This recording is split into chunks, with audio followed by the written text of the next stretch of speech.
Hello friends, welcome to cooking house YouTube channel. તો આજે હું તમારી જોડે શેર કરીશ સિંગની ચીક્કી બનાવવાની રેસીપી.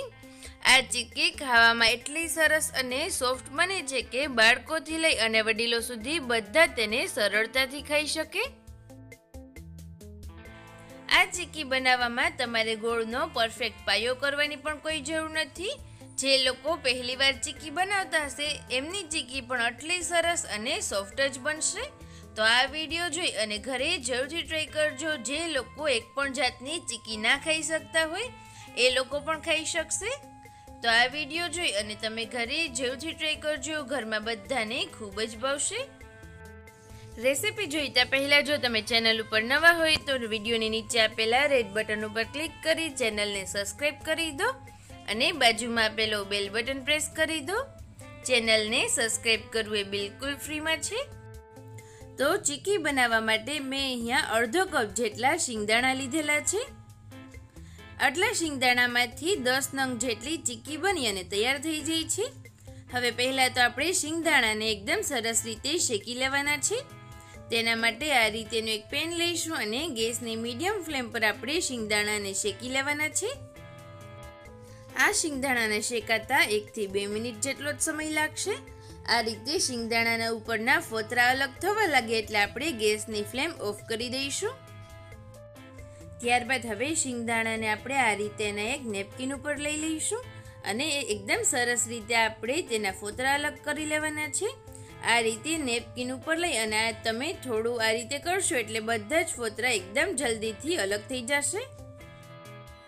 તો તમે જોઈ શકો છો આ રીતે ફક્ત 1 જ મિનિટમાં બધા જ શીંગના ફોતરા અલગ થઈ ગયા છે. મેં તેને આ રીતે એક બાઉલમાં કાઢી લીધી છે. હવે આ શીંગનો આપણે એકદમ સરસ એવો કરકરો ભૂકો કરવાનો છે. તેના માટે આપણે શીંગને આ રીતેના મિક્સરના નાના જારમાં એડ કરી અને સરસ રીતે તેને પીસી લઈશું. તો તમે જોઈ શકો છો એકદમ સરસ એવો આ રીતેનો કરકરો ભૂકો બની અને તૈયાર થઈ ગયો છે. તો હવે ચીક્કી બનાવવા માટે મેં આ રીતેનું એક પેન લીધેલું છે અને આપણે તેમાં 1 ચમચી જેટલું ઘી એડ કરીશું. આ ચીક્કી બનાવવામાં ઘી પણ ખૂબ જ ઓછું જોઈએ છે. ઘીને આપણે એકદમ સરસ રીતે મેલ્ટ કરી લેવાનું છે. ઘી સરસ રીતે મેલ્ટ થઈ જાય એટલે આપણે તેમાં અડધા કપ જેટલો ગોળ એડ કરીશું.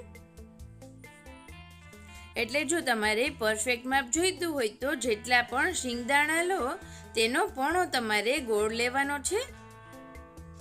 તો હવે આપણે ગોળને એકદમ સરસ રીતે મેલ્ટ કરી દઈશું અને આ સમયે આપણે ગેસની ફ્લેમ સ્લો જ રાખવાની છે.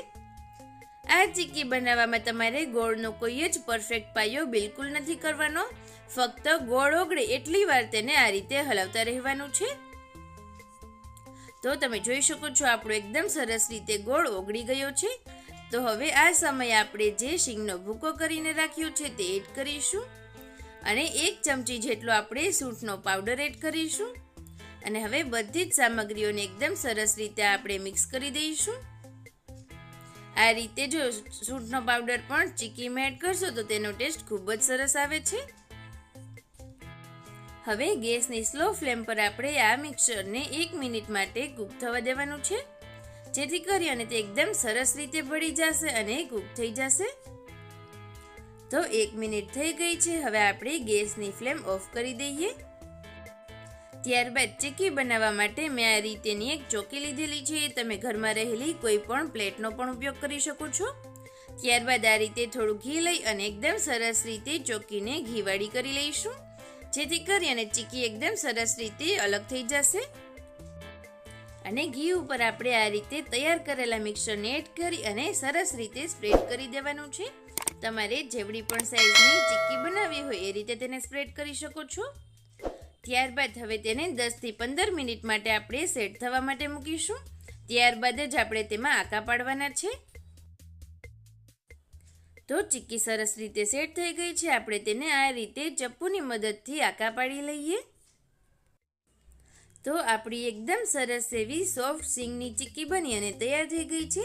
આ ચીક્કી બનાવવી ખૂબ જ ઇઝી છે. તમારે ગોળનો પાયો પણ નથી કરવાનો અને ખાવામાં તો એટલી સરસ અને સોફ્ટ બને છે કે નાના બાળકોથી લઈ અને વડીલો સુધી બધા તેને ખાઈ શકે.